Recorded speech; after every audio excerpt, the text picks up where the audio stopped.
Hello and welcome to the first video in a series of 4. سلام.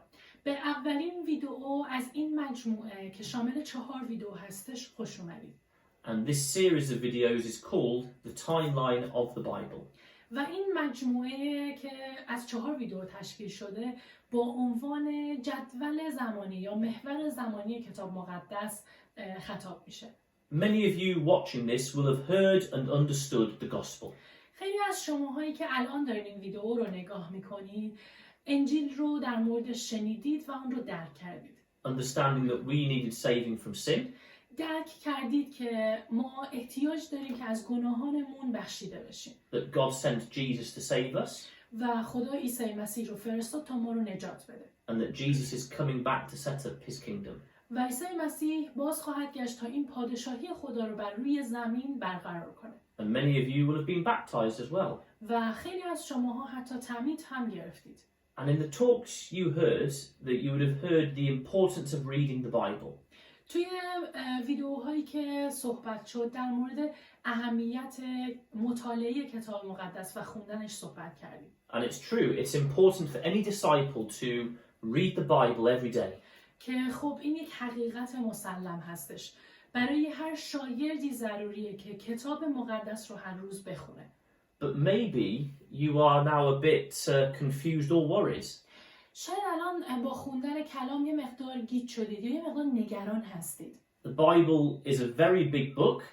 کتاب مقدس یک کتاب خیلی بزرگه. It has lots of smaller books inside. متشکل شده از کتاب‌های کوچیک خیلی زیادی. It has stories, it has songs, it has prophecies. از داستان‌ها، سرودها و پیشگویی‌های زیادی تشکیل شده. Maybe when you're reading it, you don't know where to start. شاید وقتی میخواین کتاب مقدس رو بخونید، نمیدونید از کجای این کتاب شروع کنید.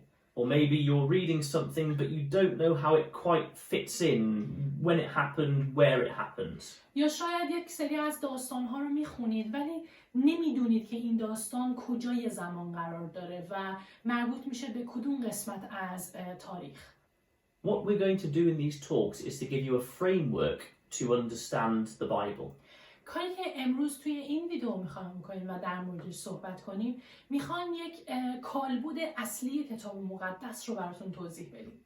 So think about when you see a big skyscraper being built. به یک آسمان خراش فکر کنید که داره ساخته میشه. When it's first built, there's a big metal frame, and that's the skeleton of the building. در ابتدا وقتی که دارن شروع میکنن این آسمان خراش رو بسازن یا این ساختمون بلند رو بسازن، در ابتدا فقط یک اسکلت هستش و فقط یک سری فلز و بنای اصلی، اون اسکلت اصلی رو میبینید. And then everything else is attached to that to make the building. و بعد باقی مصالح بهش وصل میشه تا اون ساختمون ساخته بشه. Hopefully these talks will give you that framework. امیدواریم که این ویدیو بهتون کمک کنه که دقیقاً بتونید این کالبد اصلی رو درک کنید. You'll understand the overall timeline of the Bible.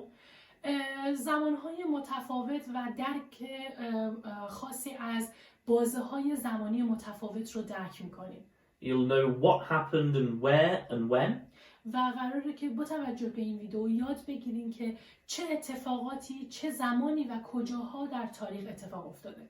When you see a book in the Bible, you'll know when it was written and what it's about. بعد از تمام کردن این ویدیو یاد میگیرید که اگر یک کتابی رو ببینید میدونید متوجه میشین که چه زمانی نوشته شده و در مورد چه چیزی هستش. And if you've got that framework, then when you do your own Bible reading, پس اگر این کالبد اصلی، این بدنه اصلی رو درک کنین، بعد از اینکه کتابتون رو میخونید، you can fit the things you're learning around that framework. بعدش میتونید تمام چیزهایی رو که دارین یاد میگیرین رو بر محور اون کالبد اصلی یا اون اسکلت اصلی که یاد گرفتید بسازید و به اون وصلش کنید. And really get to understand the Bible. و اینطوری میتونید دقیقاً متوجه بشین که انجیل، که کتاب مقدس بهتون چی میگه. And how the different parts of it all fit together. و اینکه بخش‌های متفاوت در کتاب مقدس چطور با همدیگه سازگار هستن و چطور همه یک داستان مشترک رو دارن در موردش صحبت میکنن. Now we've split the timeline of the Bible into 4 different sections. این موضوع رو یعنی محور زمانی یا جدول زمانی کتاب مقدس رو به 4 ویدئو تقسیمش کردیم. In this first talk, we will look at the first section. توی ویدئوی اول در مورد بخش اول این موضوع صحبت خواهیم کرد. But before we do that, we'll also look at the overall timeline of the whole Bible. ولی قبل از اینکه این کار رو انجام بدیم، اول میایم در مورد محور زمانی که در کل کتاب مقدس درش صحبت شده صحبت میکنیم. And the reason why the Bible was written. و دلیل این رو میگیم که چرا اصلا کتاب مقدس نوشته شده. So first of all, what the Bible is. اول از همه این سوال پیش میاد که کتاب مقدس اصلا در مورد چیه؟ When you read the Bible, you will see lots of different types of books. وقتی کتاب مقدس رو نگاه میکنید، کتاب‌های متفاوتی درون این کتاب مقدس گنجونده شده. All of these books have one purpose. تمامی این کتاب‌ها تنها یک هدف رو دارن برای ما بیان میکنن. To teach us about God, His character and His purpose. تا اینکه در مورد خدا، شخصیت خدا و هدف خدا به ما تعلیم بدن. And God has many different ways of doing that. و خدا هم راه‌های متفاوتی داره که بخواد این کار رو انجام بده و این رو به ما تعلیم بده. So you'll get some books which are stories.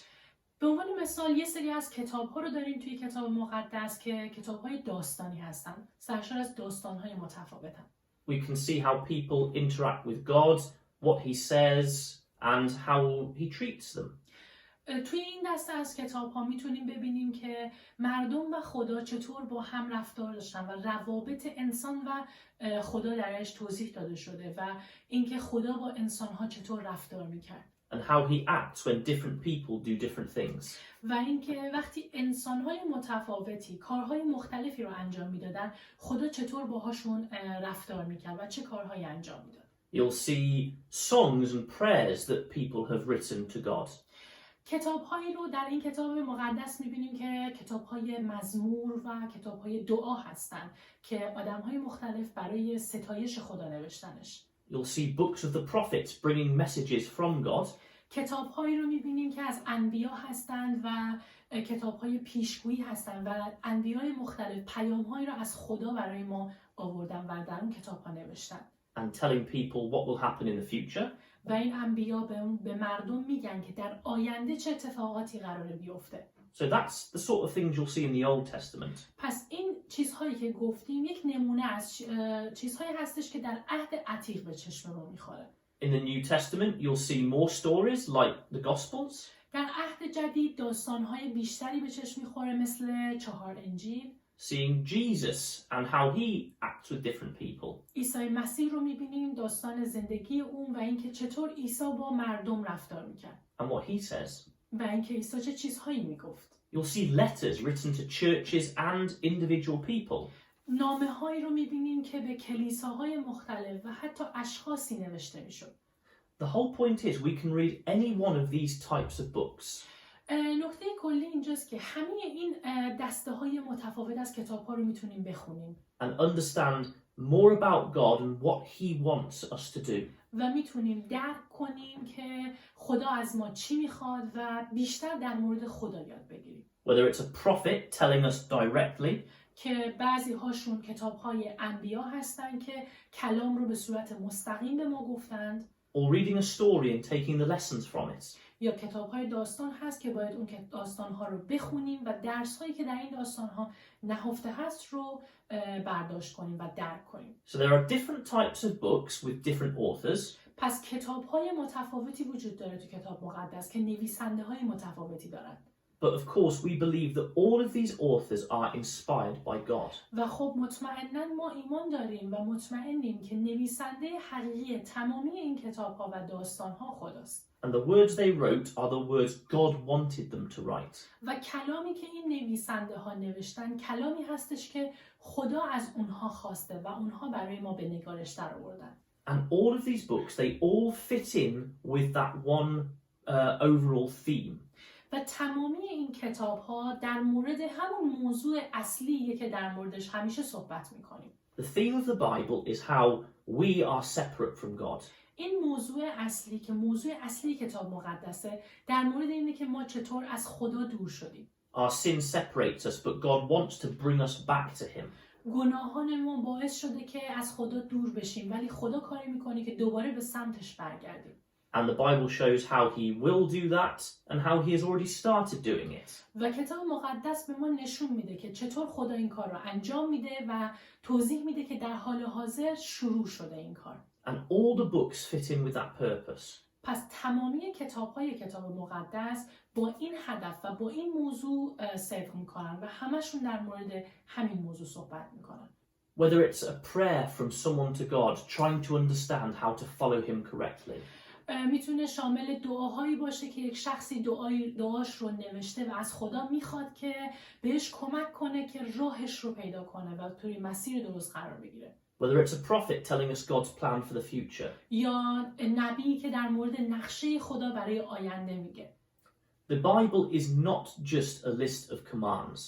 کتاب مقدس تنها یک لیستی از فرمانها و احکام نیست. There are commands in there which we do take very seriously. احکام و فرامینی در کتاب مقدس وجود داره که ما باید اونها رو واقعا جدی بگیریم. But overall, the Bible is given to us by God so we can understand him better. ولی در کل کتاب مقدس توسط خدا به ما داده شده تا بتونیم خدا رو بهتر درک کنیم. Now let's start to think about the overall timeline. حالا بیاین در مورد این زمان در کل صحبت کنیم، زمان کتاب مقدس. So you will have some handouts which you could download which are the same as what the slides are that we'll be showing. یک سری فایل هایی دارید که میتونید دانلود کنید که دقیقاً مشابه همین صفحاتی هست، همین اسلاید هایی هستش که ما الان به شما نشون خواهیم داد. But in all these videos, the slides will be up on the screen and you'll see us referring to them. ولی اگر هم نتونستید اون ویدیوها رو پیدا کنید، اون اسلاید ها رو پیدا کنید، ما در طول همین ویدیو و اسلاید ها رو بهتون نشون میدیم، بنابراین شما میتونید ببینید در مورد چه موضوعاتی صحبت میکنیم. So at the top of the screen at the moment you can see a big pink bar. خب پس در بالای این صفحه الان شما یک محور صورتی رنگ میبینید. And this bar represents 2,200 years. که این محور زمانی صورتی داره 2200 سال رو به ما نشون میده. And this 2,200 years is pretty much the whole timeline that the Bible covers. این 2200 سال تقریباً کل اون زمانی که کتاب مقدس در موردش صحبت کرده. Except for the first 11 chapters of Genesis. به جز 11 باب اول کتاب پیدایش. Then all the rest of the Bible covers a period of 2,200 years. به غیر از اون 11 باب کتاب پیدایش، بقیه باب‌های کتاب مقدس 2200 سال رو پوشش میده. And that 2,200 years starts with a very important event. و این 2200 سال با یک واقعه خیلی مهمی شروع میشه. It starts with Abraham being called by God. شروع این واقعه مهم هم فراخوانده شدن ابراهیم توسط خدا هستش. And you can see that on your screen at the moment. که شما روی تصویر میتونید همین واقعه رو ببینید. This 2,200 years really starts with Abraham. این 2200 سال پس با واقعه فراخوانده شدن ابراهیم شروع میشه. And of course you'll know from your preparing for baptism about the promises God gave to Abraham. و مطمئناً شماهایی که برای مراسم تعمیدتون آماده شدید در مورد وعده هایی که خدا به ابراهیم داده آگاهی دارید. How he would have a great nation come from him, many descendants. اینکه خدا به ابراهیم وعده داد یک نسل خیلی بزرگی بهش بده، یعنی فرزندان خیلی زیاد. And they would be powerful. و اینکه قرار اینها قدرتمند باشند. Now, what you should see next appear is, or highlighted, is the Exodus from Egypt. قسمت بعدی که در صفحه میبینید، واقعه بعدی که در صفحه نمایش داده میشه، واقعه خروج بنی اسرائیل از مصر هستش. This is maybe 600 or 700 years after Abraham. تقریباً 600 یا 700 سال بعد از ابراهیم هست این موضوع. Abraham had many descendants and they had become the nation of Israel. ابراهیم نسل بزرگی داشت، فرزندان زیادی رو از ابراهیم به دنیا اومدن و نسل بزرگی به وجود اومد که بنی اسرائیل خوانده شدن. And this is where God took them from slavery in Egypt. و بعد خدا اینها رو از بردگی مصر آورد بیرون و آزادشون کرد. Made a covenant with them to be his nation. با این بنی اسرائیل وعده‌ای بست و بهشون وعده داد که اسرائیل قوم برگزیده خدا باشن. And took them to the land which had been promised to Abraham. و بعد اونها رو به سمت سرزمینی که به ابراهیم وعده داده شده بود ببره. And now, if we go to approximately the middle of the timeline. اگر تقریبا به وسط این محور نگاه کنید. And here we are 1,000 years before Jesus was born. می‌بینید که تقریبا 1000 سال قبل از به دنیا آمدن عیسی مسیح هست. And just over 1,000 years since Abraham. و تقریبا 1000 سال بعد از واقعه مربوط به ابراهیم. And here the people of Israel have become a kingdom with King David. و در اینجا در این وسط این محور بنی اسرائیل به یک پادشاهی بزرگی تبدیل شدن و پادشاهشون هم داوود هستش. And then we see 3 big events happen. و بعد می‌بینیم که 3 واقعه مهمی اتفاق می‌افته. And this is maybe 600 years before Jesus. که تقریبا این 3 واقعه 600 سال پیش از به دنیا آمدن عیسی مسیحه. The kingdom of Israel is destroyed. پادشاهی اسرائیل در این قسمت نابود میشه. Because of their evil and not following God's ways. که این هم به خاطر شرارت‌هاشون و اینکه خدا رو دنبال نمی‌کردن اتفاق افتاد. Then the Babylonians destroyed the kingdom. و بعد بابلی‌ها این پادشاهی رو به طور کامل نابود می‌کنن. And took most of the people into captivity. و بیشتر بنی اسرائیل رو به بردگی میبرن. But then the Babylonians were conquered by the Medes and Persians.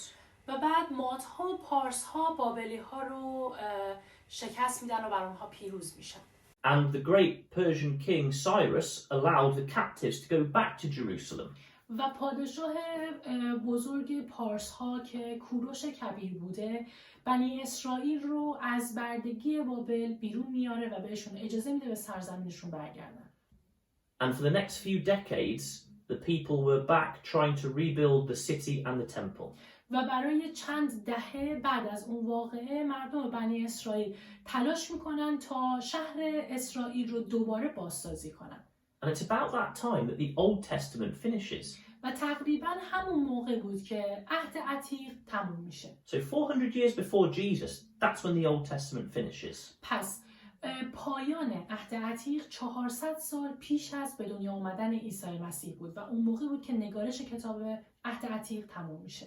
And so finally we come to the last 100 years of the 2200. و بعد در نهایت میرسیم به 100 سال آخر این محور، یعنی 100 سال آخر از اون 2200 سال. And this is what is covered by the New Testament. که این 100 سال در عهد جدید پوشش داده شده. And it's all about Jesus' life, death and resurrection.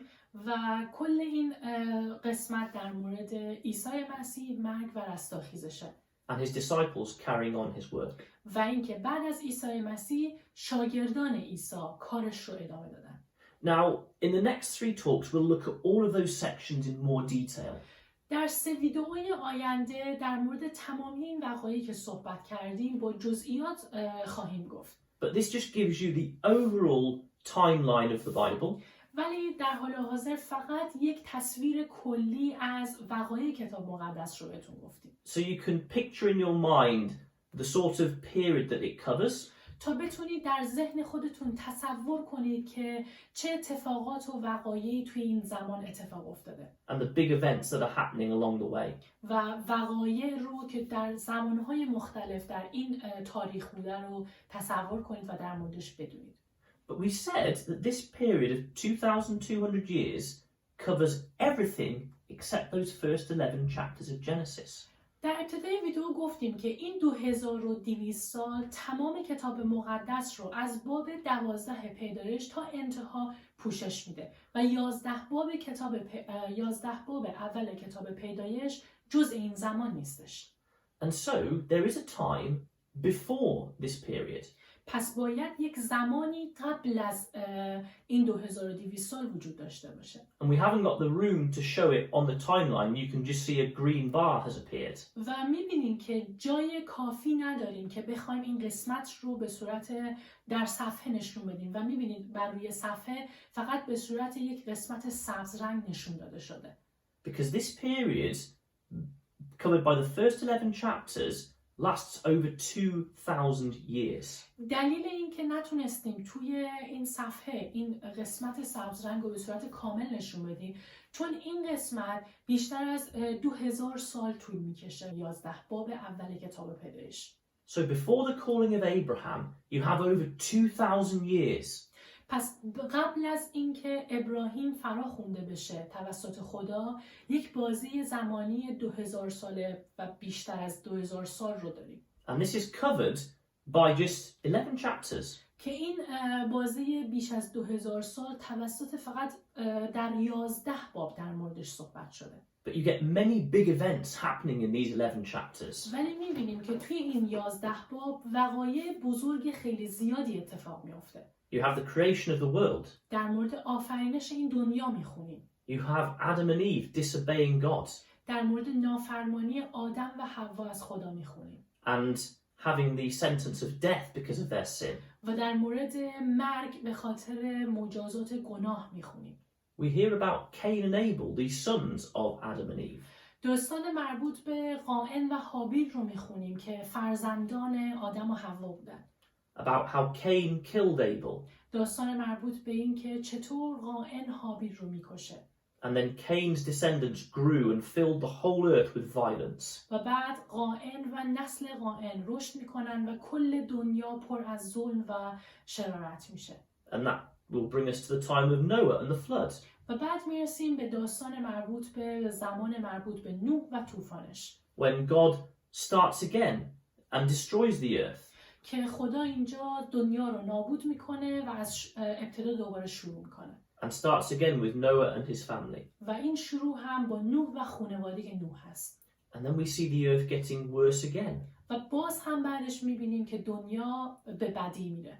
And we come to the time of the Tower of Babel.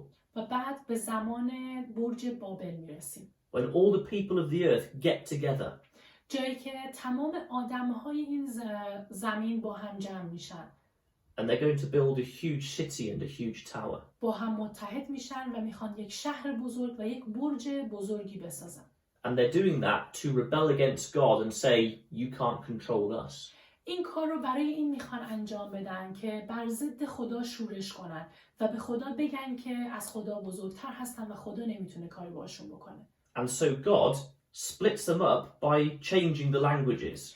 بنابراین خدا میاد اونها رو با تغییر دادن زبانهاشون اونها رو از هم جدا میکنه و زبانهای مختلف رو اونجا به وجود میاره. And giving them all different languages so they will go off in different groups. پس خدا بهشون زبانهای متفاوتی میده و به خاطر همین اینها به گروههای متفاوتی تقسیم میشن. All of that, over 2000 years of history, is in just 11 chapters.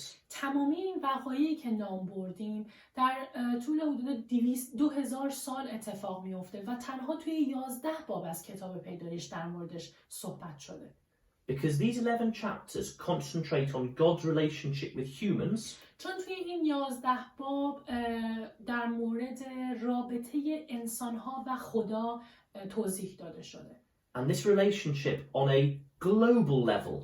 و میاد این رابطه رو در یک سطح جهانی در موردش صحبت میکنه. And what keeps happening is that evil starts spreading and everyone gets bad. و میبینیم که شرارت رشد پیدا میکنه و همه انسان ها به بدی رو میارن. And that's why it's such a short time in the Bible. به خاطر همینه که یک زمان کوچیکی در کتاب مقدس نشون داده میشه و فقط 11 باب هستش. Why it's only 11 chapters to cover this whole big period. پس دلیل این که تنها در 11 باب این مطالب گنجوده شدن در مقایسه با کل کتاب مقدس همین شرارت ها هستش. Because from chapter 12, God's going to change the way he works with humans. چون از باب 12 به بعد خدا میخواد این رابطه رو با انسانها تغییر بده و داستان تغییر میکنه. What he's going to start doing is calling small groups of people. در شروع از باب 12 خدا میخواد از یک گروه کوچیک از انسانها شروع کنه. Teaching them to be good and faithful. بهشون یاد بده که خوب باشن و ایمان داشته باشن. And then they will start spreading the word and influencing other people. و بعد اونها رشد کنن، کل دنیا رو در بر بگیرن، به جاهای مختلف برن و دیگران رو هم بر روی اونها هم تأثیر بذارن. And that's why the rest of the Bible looks at this period. به خاطر همین هستش که از این باب تا آخر کتاب مقدس در مورد این بازی زمانی صحبت میکنه. Because it wants to show us in detail how God relates to individual people.